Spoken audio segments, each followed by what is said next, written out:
Good morning. It's day 11 here in New Zealand with regards to the coronavirus, and to have the presidential candidate and independent senator from Vermont, Bernie Sanders, is with us, as he has been many times on our show, never under such circumstances.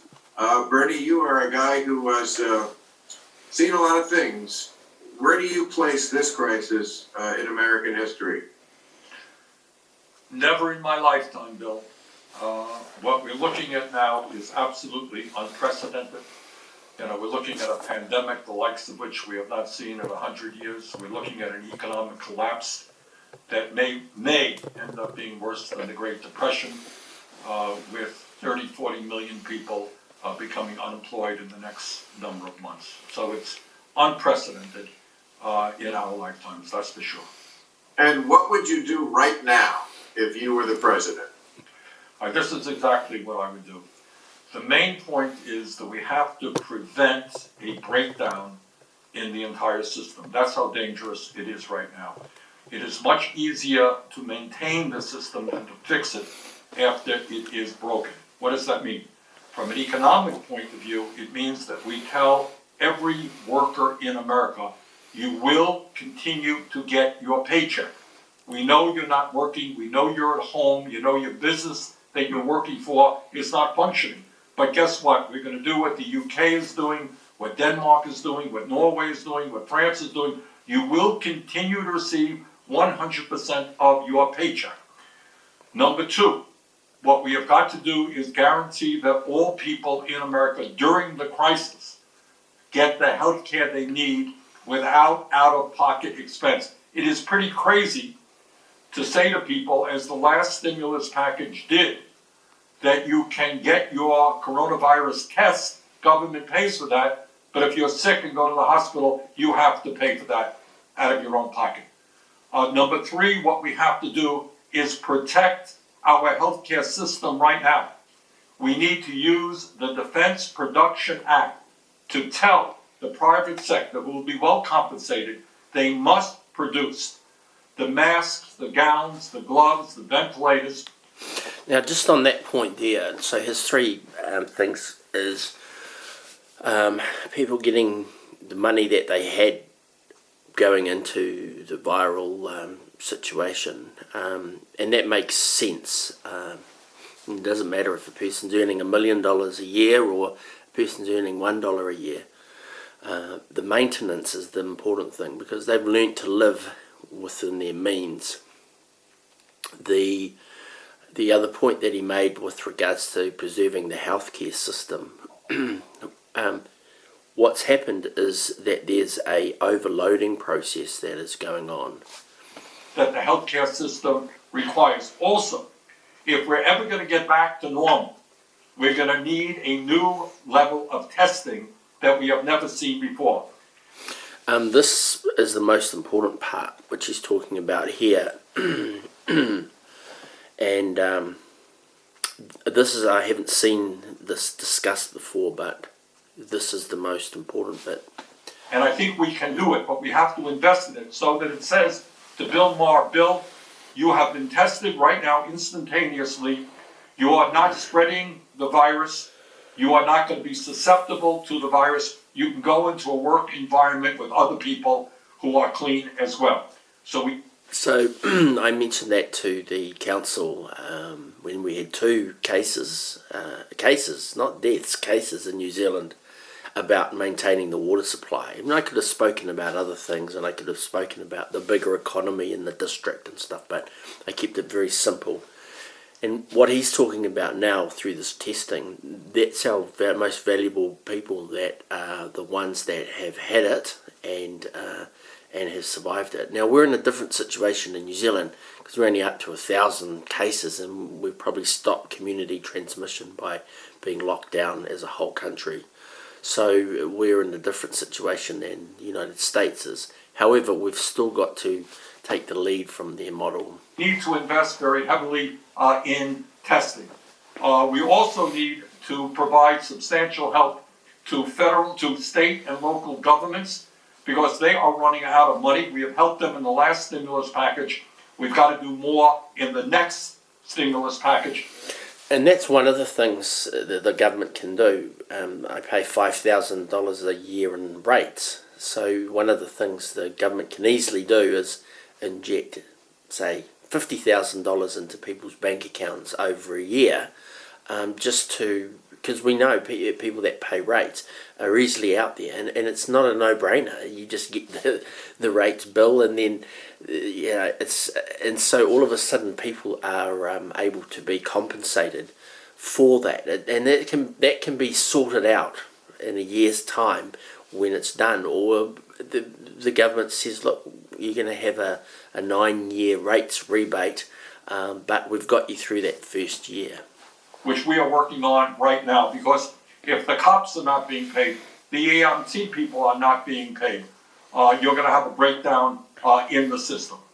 And we have also got to protect working families all over this country who cannot afford right now to pay their rent, their mortgages, their student loans, their auto loans, and so forth, and put a freeze on those type of payments.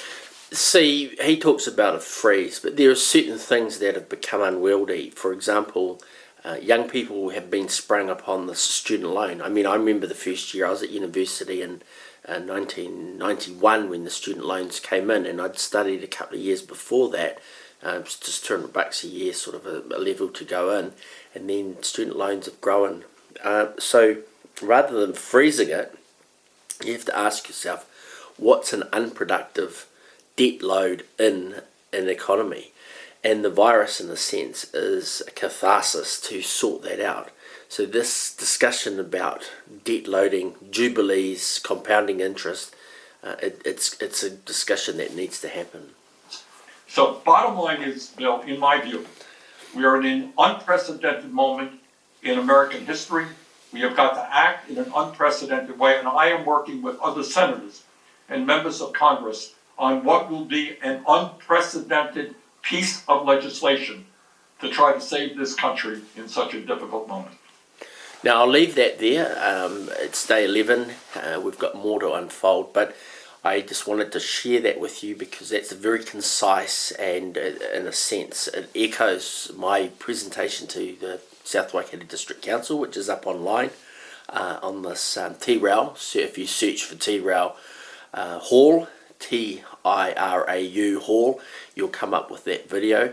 But this, from my perspective, is being echoed now at an international level with regards to moving forward. And we need to have more of a discussion in our districts and our regions, and we need to see meritocracy come through. Some people are smarter and brighter than others, and we need to have them doing the job. Getting 100% of your paycheck. The criticism of you has often been that you are promising money that the government could not possibly come up with. How long can the government do that? How can we just keep printing money? Isn't that a recipe for economic disaster down the road? Well, I think, Bill, by not preventing a crisis, you end up saving money and easing a whole lot of pain in this country. I don't think you have an alternative. We are looking at some 30 or 40 million people over a period of months, over a period maybe of 3-4 months, losing their jobs. And if we do not protect those people, you're going to see a collapse of the economy, and it will take us more money to put it back together. And what I'm suggesting, by the way, is largely what is already going on in the UK, Germany, Norway, Denmark, and other countries. So it's not a kind of a new idea. And by the way, we put that provision into the recent stimulus bill for 2 million workers in the airline industry. Yeah, one of the things I promote is a progressive taxation. So the first dollar that anyone earns on the planet is tax-free, and then the millionth dollar is 100% taxed, and every dollar after that's 100% taxed.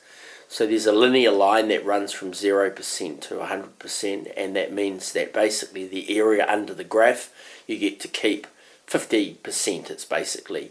But what it does is it means that everyone is able to participate and achieve, and the income that you gain from that is about 20% of the gross domestic product goes to in taxation. And as it becomes more efficient, the economy, you move it out. Instead of it being 100% on the millionth dollar, and every dollar after that you might be able to move it out to the 2 millionth dollar, or bring it back to the 500,000th dollar for the 100% tax rate. And then there's a linear line from 0 up to that 100%. But that's for another video. While the airline industry is virtually shut down, those workers will continue to get 100% of their paycheck and their health care, which is what we should be doing. So Bill, I'm not suggesting to you. So you can still do the 100% of the paycheck, but you must institute progressive taxation. You need to have long-term change. We just cannot keep going the way that we're going. So that's what I'm saying. You maintain the 100%, but you bring in the progressive taxation underneath it. It's like what the guy Campbell said.